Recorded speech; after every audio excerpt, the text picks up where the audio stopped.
And we get to thinking that we're worth it. Yeah. I'm worth it. I'm this. I'm that. When you ain't jack, man. No, you ain't. You covered it a minute ago. Yeah. You know, in the end, all this stuff is.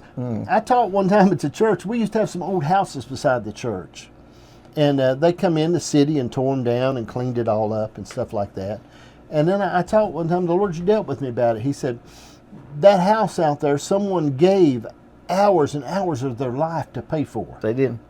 Okay, worked some job and done something just to build that house and pay for it and to paint it and buy wood for the stove and to do all that. Yeah. And it's gone, man. Yeah. It's gone. Yeah. And I struggle trying to find what's important. And I don't know if I know it all the time, okay?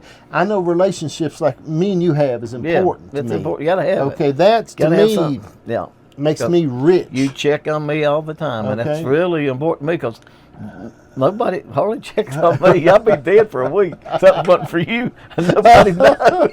One time, Charlie, I couldn't find him. Okay, I lost him. I said, where the heck, Jason? I said, where? I called, no dadburn answer. No nothing. No nothing. I said, where is he at? Well, so I got a little smart, and I tracked down a woman or two I knew that he knew. And I said, where is Charlie at? And they gave me some leads. And I found you in Wake Forest. I found you at the hospital. Yeah. I walked in, there you was. I said, yeah. I said, where's your rear end been? My son. Your phone had got locked up. Yeah, my son, he locked my phone up. Locked his phone up, and there it was. Nobody could call me. Nobody knew what was going on. I think I'm going to put one of them trackers under your skin. I need one. You know, a cheap way of doing that is I could get one of them air tags and duct tape it to you. Yeah, it'd be better. Just duct tape. Be cheap. Be like a red deck tracking system. Yeah, that's what I need. Just stick it right to you. But I think of how these relationships and things that we have in our life, man, and how important. And there's times that you can feel defeated. Yeah. Okay, it's a real world, and we go through stuff. Hey, we all go through this stuff, you know.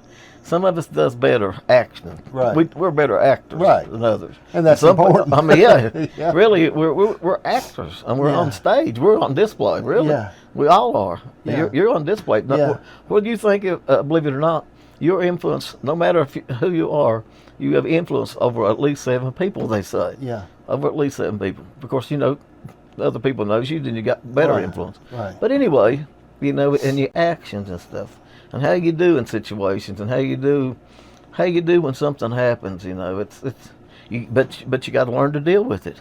If I get in a situation where I've got to buckle down and deal with it, I get me a plan, and I follow that plan every day till I get out of it. Till I get through it. I've got a plan. But that's a wisdom comes back from business. Yeah. It comes back from things. I mean, that you got a plan. Well, when we talk about that, okay, all right, let's take that just because I think that's so important.